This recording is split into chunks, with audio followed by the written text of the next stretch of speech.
बल तथा गति के नियम भाग 1।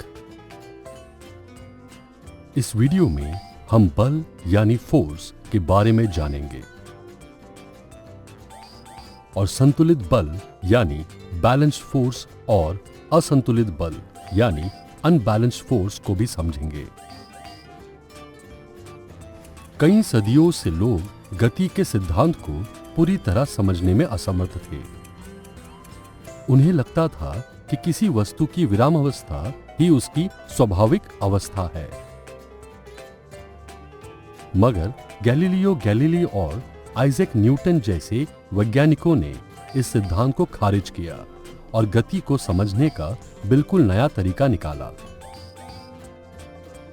हमने देखा है कि किसी स्थिर वस्तु में गति उत्पन्न करने के लिए या किसी गतिशील वस्तु को रोकने के लिए हमें प्रयास करना पड़ता है।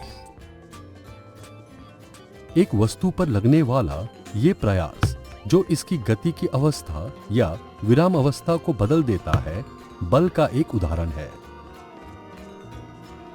बल वेग का परिमाण और गति की दिशा को बदल सकता है। ये एक वस्तु का आकार या आकृति भी बदल सकता है।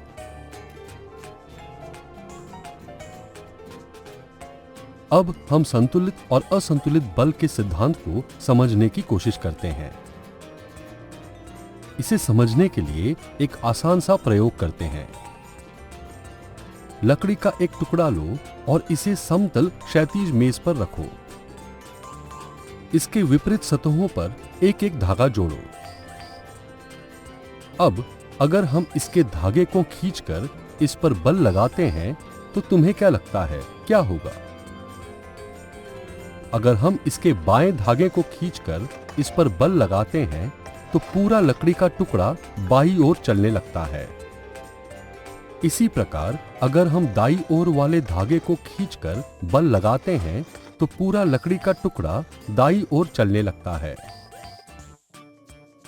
लेकिन तुम्हें क्या लगता है, अगर हम दोनों धागों को एक साथ समान बल लगाकर खींचे तो क्या होगा?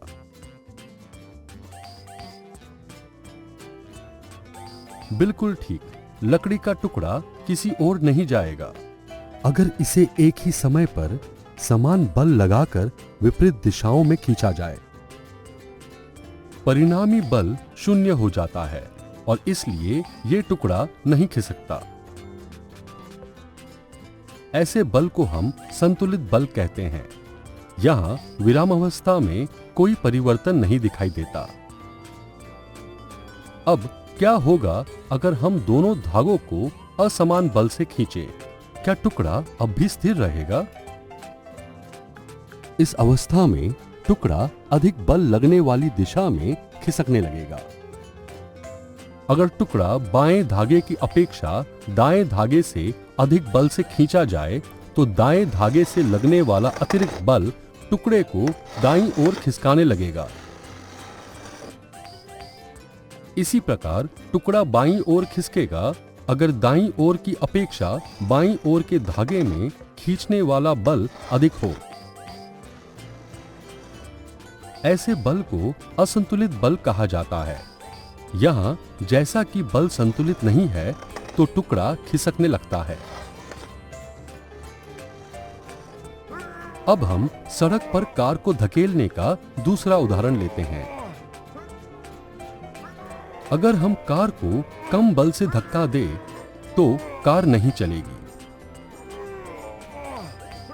ऐसा हमारे धक्के के विपरीत दिशा में लगने वाले घर्षण के कारण होता है। जैसे ही कार के पहिए खुरदरी सतह के संपर्क में आते हैं तो घर्षण उत्पन्न होता है। यहाँ घर्षण बल धक्के से लगने वाले बल को संतुलित करता है और इसलिए कार नहीं चलती। कार को चलाने के लिए हमें घर्षण बल से अधिक बल लगाने की जरूरत होती है। इसका मतलब कार को चलाने के लिए हमें असंतुलित बल की जरूरत होती है। मगर कुछ लोग गलत समझते हैं कि असंतुलित बल का नियमित रूप से लगना किसी वस्तु को गतिशील बनाए रखता है। सच ये है, कोई वस्तु अपनी विराम अवस्था या गति की अवस्था को नियमित रखती है अगर इस पर लगने वाले सभी बल संतुलित हो और परिणामी बाहरी बल शून्य हो, जिसका मतलब है कि विराम अवस्था या गति की अवस्था में परिवर्तन तभी दिखाई देता है जब एक असंतुलित बल लग रहा हो। असंतुलित बल के लगने के कारण ही एक स्थिर वस्तु चलना शुरू करती है और एक गतिशील वस्तु रुकने लगती है। एक असंतुलित बल एक वस्तु की गति की दिशा या चाल को बदल सकता है। तो इस वीडियो में हमने बल यानी फोर्स के बारे में जाना और संतुलित बल यानी बैलेंस्ड फोर्स और असंतुलित बल यानी अनबैलेंस्ड फोर्स को भी समझा। तो दोस्तों, आपको हमारा वीडियो कैसा लगा? अगर आपको हमारा वीडियो पसंद आए तो लाइक, शेयर और सब्सक्राइब करना ना भूलें।